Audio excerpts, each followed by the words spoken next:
आइए सभी मिलकर के 3 बार ओम के उच्चारण के साथ उस परम पिता परमेश्वर का स्मरण करें।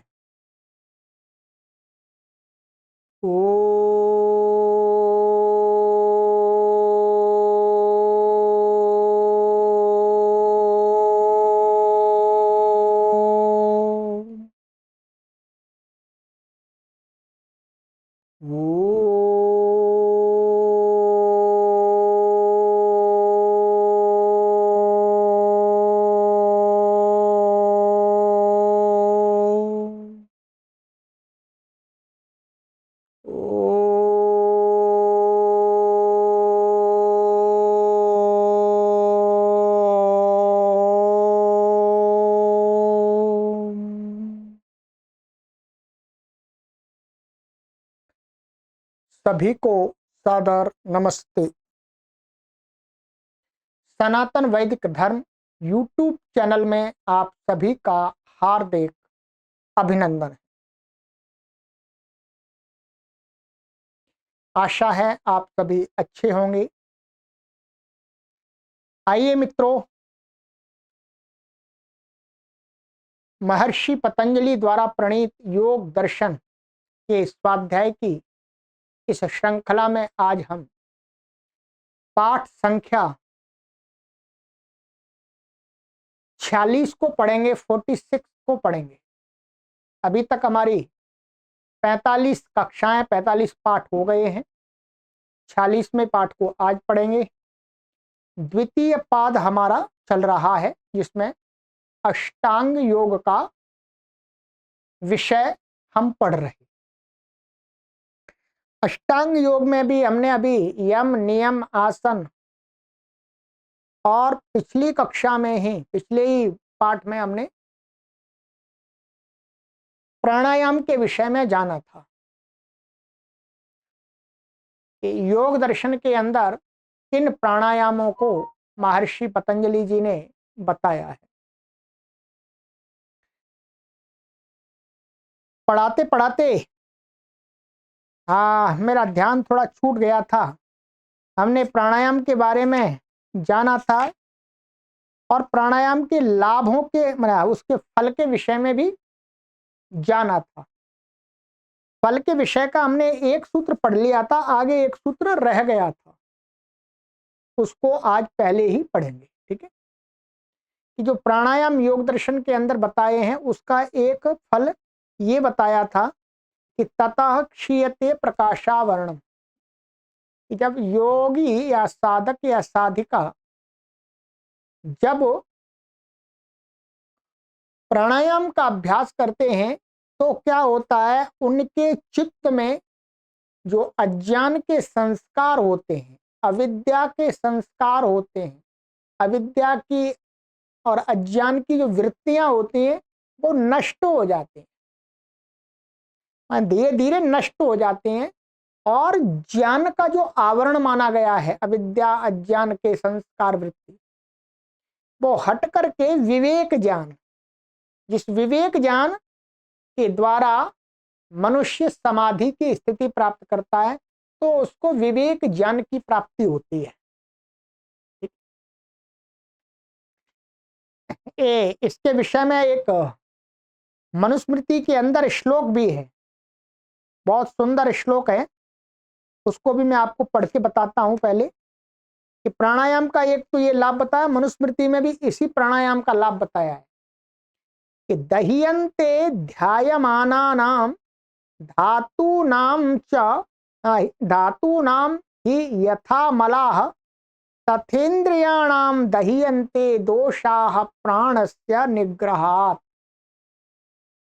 कि प्राणायाम करने से, इस प्रकार के प्राणायाम करने से क्या होता है, इंद्रियों के अंदर जो चित्त के अंदर दोष हैं वो क्या है, जल जाते हैं। एक उदाहरण देते हैं कि जैसे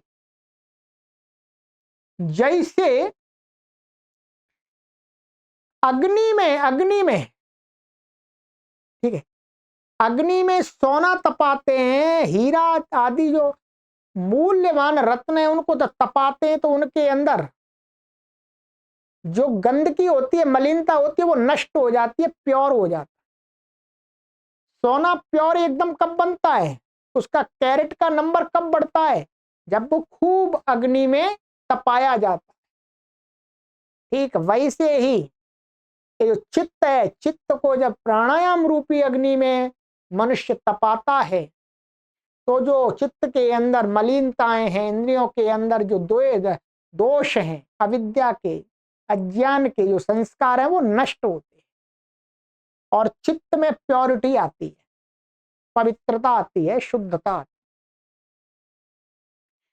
है। अब एक और फल यहां रह गया था, मैं क्षमा चाह रहा हूं आपसे पुनः, मुझे पिछली कक्षा में बताना चाहिए था, परंतु किसी प्रकार से ध्यान चूक जाने के कारण से आप नहीं बता पाया कि प्राणायाम का एक तो ये हमने फल बता ही दिया था आपको,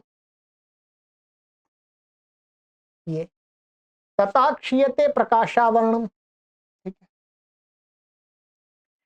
अब इसी के आगे का और एक सूत्र है 53, धारणासु च योग्यता मनसः, धारणासु च योग्य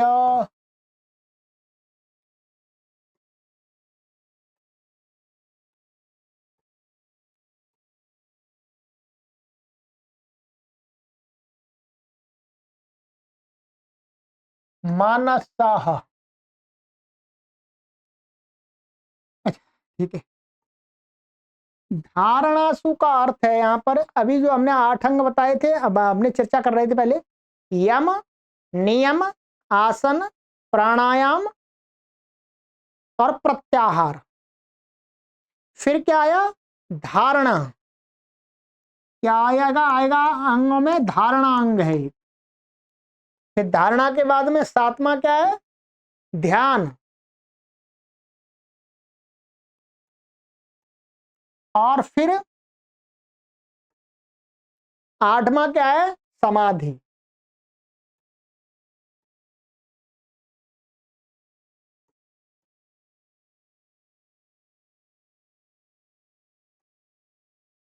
धारणासु, यहाँ धारणा का अर्थ है धारणा, ध्यान, समाधि। धारणा से लेकर के आगे के अंग तीन ही बच्चे हैं। तो धारणा और ध्यान और समाधि, ये संस्कृत का शब्द है, इसलिए इसका अर्थ मैं, अर्थात धारणा करने में, ध्यान लगाने में, समाधि की स्थिति प्राप्त करने में क्या है, मनसा। मनसा का अर्थ है चित्त की योग्यता। ये च का तो अर्थ ऊपर से आ रहा है, और दूसरा फल क्या है, ये वाला फल है। च का अर्थ क्या है, और। ठीक है, ये फल है, और दूसरा फल क्या है, धारणा, ध्यान, समाधि को लगाने के लिए जो चित्त है, चित्त की योग्यता बनती है, अर्थात चित्त में कोई और शक्ति आती है। किससे, प्राणायाम के करने से धारणा आसानी से, आगे धारणा क्या होती है, ध्यान क्या होता है, समाधि क्या होती है, समाधि तो बता ही दी है वैसे, पर भी आगे और आएगा कि धारणा, ध्यान, समाधि लगाने के लिए जो चित्त है वो अनुकूल बन जाता है प्राणायाम से, वो तो बनेगा ही नहीं। अब चित्त के मल नष्ट हो जाएंगे प्राणायाम के द्वारा, चित्त के अंदर अविद्या के, अज्ञान के संस्कार, वृत्तियां नष्ट हो जाएंगी, तो धारणा, ध्यान, समाधि झट से लग जाएगा। तो वही कहा कि धारणा, ध्यान, समाधि का अभ्यास करने के लिए भी चित्त में विशेष योग्यता आ जाती है। बस इतना ही। तो ये 2 फल बता दिए, एक फल तो पहले हमने चर्चा कर ली थी, आज ये भी बता दिया है। ठीक है, चलिएगा, अब ये हमारा कंप्लीट हो गया। अब चलते हैं आगे।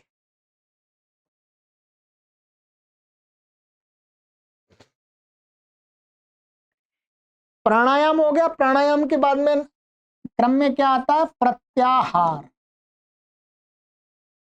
प्रत्याहार शब्द हिंदी में बहुत कम प्रचलन में है, इसलिए हो सकता है आपको एकदम सुनने पर समझ में नहीं आ रहा हो।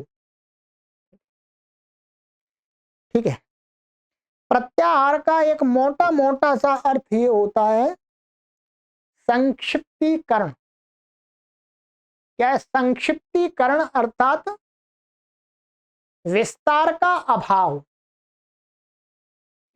फैलाव का अभाव, माने सिमटनापन। कोई भी वस्तु है उसको हम ऐसे करते हैं तो विस्तार को प्राप्त होती है, फैलाव होता है, और जब ऐसे करते हैं तो वो सिमटती है। तो सिमटना माने अंदर को होना, वो क्या कहलाता है? प्रत्याहार। मोटा मोटा उसको संक्षिप्त भी कह सकते हैं। अब यहां पर वो प्रत्याहार कैसे घटता है उसको देखते हैं। ठीक है, सूत्र है हमारा प्रत्याहार के लिए 54वां सूत्र है। बस इस पाद के अंदर 2 सूत्र हैं, 2 सूत्र पढ़ लेंगे और ये पाद हमारा समाप्त हो जाएगा, 2 पाद कंप्लीट हो जाएंगे। बहुत आनंद आ गया, हमको भी बहुत आनंद आ गया। ये योग दर्शन मैंने अपना जो दूसरा चैनल है देववाणी संस्कृतम, उस पर भी पढ़ाया था 2 वर्ष पहले, परंतु इस पर भी पढ़ा दिया। ठीक है, इस पर भी पढ़ा दिया। वहां पर थोड़ा सा हमने विस्तार से पढ़ाया था, माने संस्कृत के माध्यम से पढ़ाया, विस्तार तो यहाँ पर अधिक है। ठीक है, विस्तार तो वास्तव में यहीं पर अधिक है, वहां संस्कृत के माध्यम से पढ़ाया था, वो संस्कृत के विद्यार्थियों के लिए मुख्य रूप से था। ये हमारे सभी हिंदी संस्कृत सबके लिए। तो प्रत्याहार के बाद कहते हैं, सूत्र कहते हैं स्व विषया संप्रयोगे चित्त स्वरूपानुकार एव इंद्रियाणाम प्रत्याहार। ठीक है, चलिएगा लिखिएगा। सूत्र संख्या है हमारा ये 54।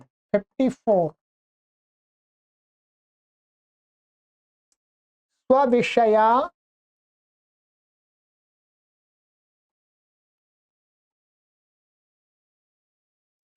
संप्रयोगे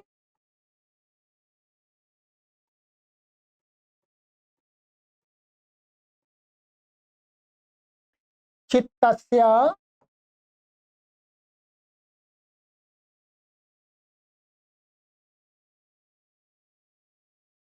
स्वरूपानुकार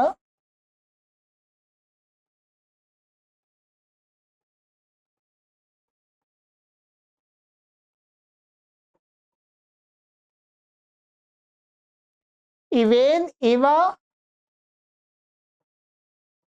इंद्रियाणाम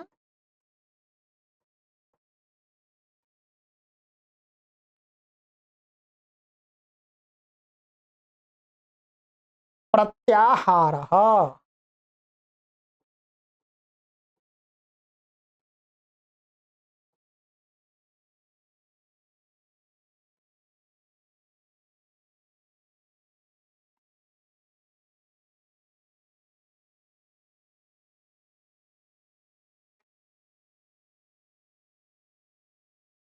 अब इसको समझ लेते हैं।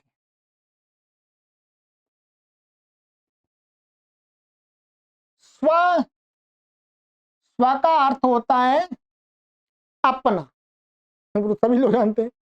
स्व माने अपना, स्वधन है, स्वविद्या, स्वशक्ति। स्व माने अपना, और कहते हैं ये विषय है। विषय, विषय कितने हैं हमारे? 5। क्या है? रूप, रस, गंध, स्पर्श और शब्द, 5 हैं, कई बार बता दिए। दर्शन के अनुसार विषय कितने बताए हैं? विषय का विभाग मोटा किया गया है, और प्रथम वो 5 विषय बताए। और इंद्रियां कितनी है? 5। माने ज्ञानेंद्रियों की बात कर रहे हैं, कर्मेंद्रिय की बात नहीं है यहाँ पर। ज्ञानेंद्रिय कितनी है? 5। कौन सी है? रसना, घ्राण, चक्षु, और ये आपका कर्ण और त्वक इंद्रिय, ये 5 इंद्रियां हैं। 5 इंद्रियां, 5 इंद्रियों के 5 विषय हैं। जैसे रसना का, रसना इंद्रिय का विषय क्या है? स्वाद, रस। घ्राण इंद्रिय का विषय क्या है? गंध। चक्षु इंद्रिय का विषय क्या है? रूप। कर्ण इंद्रिय का विषय क्या है? शब्द। और त्वक इंद्रिय का विषय क्या है? स्पर्श। 5 इंद्रियां, 5 इंद्रियों के अपने विषय भी बता दिए। यहां इसका अर्थ है 5 इंद्रियों के अपने विषय जो हैं, कहते हैं उनके साथ में असंप्रयोग।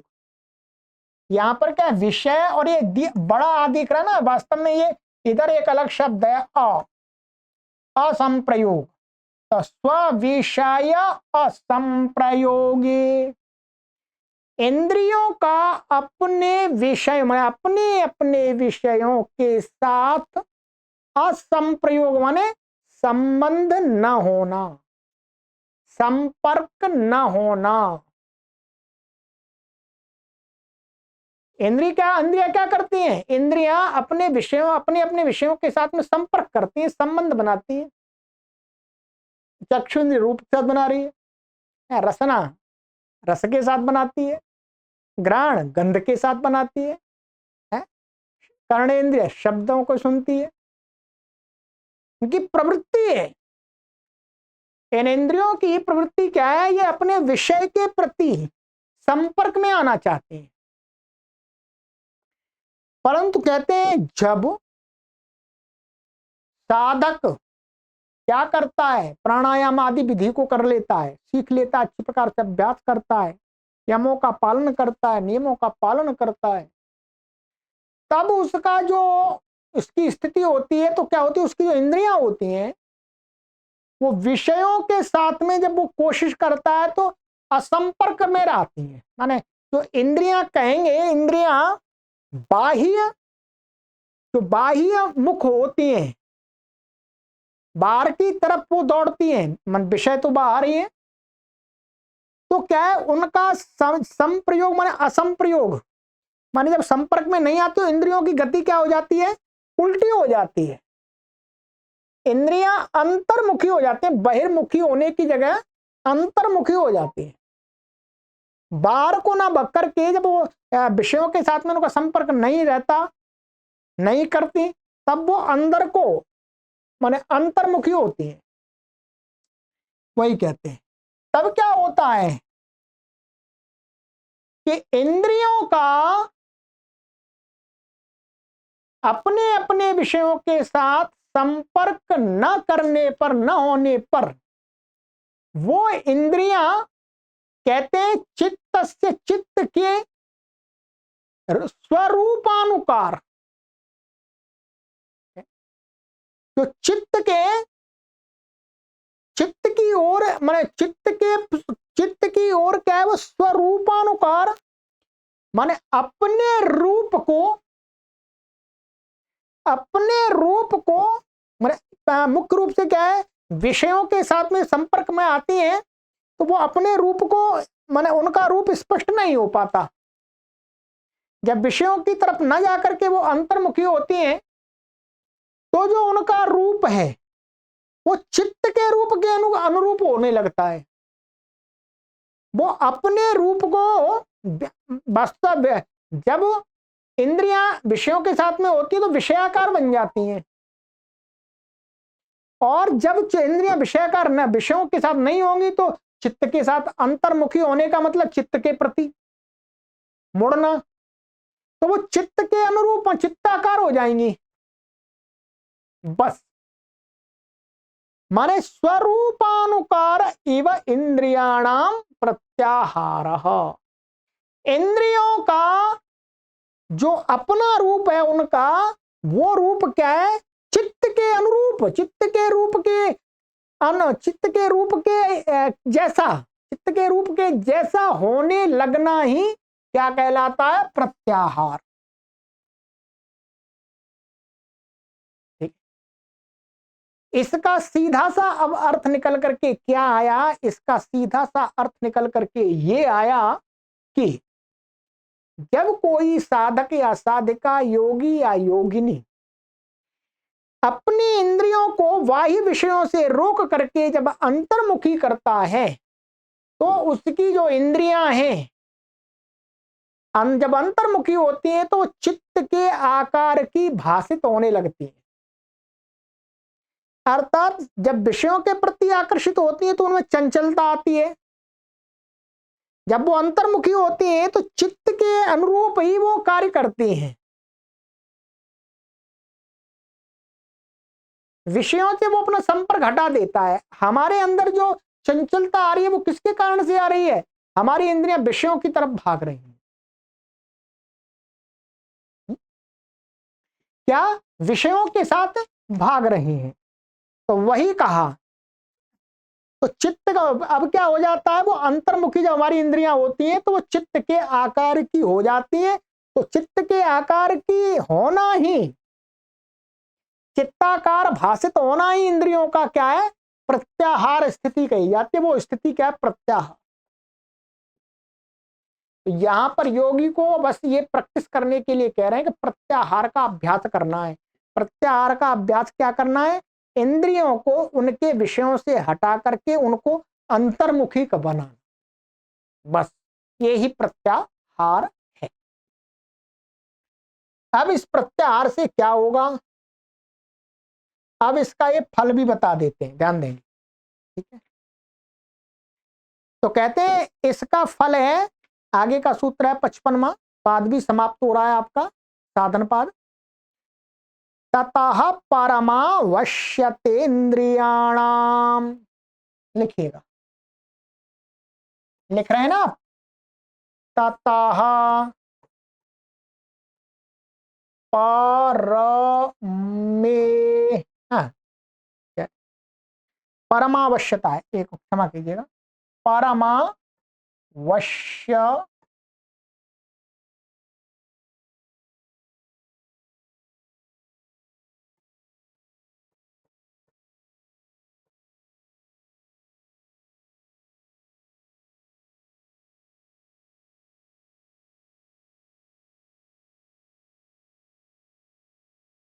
ये दो शब्द हैं यहां पर, मैं इनको तोड़ देता हूं आपकी सुविधा के लिए। क्या है? वश्यता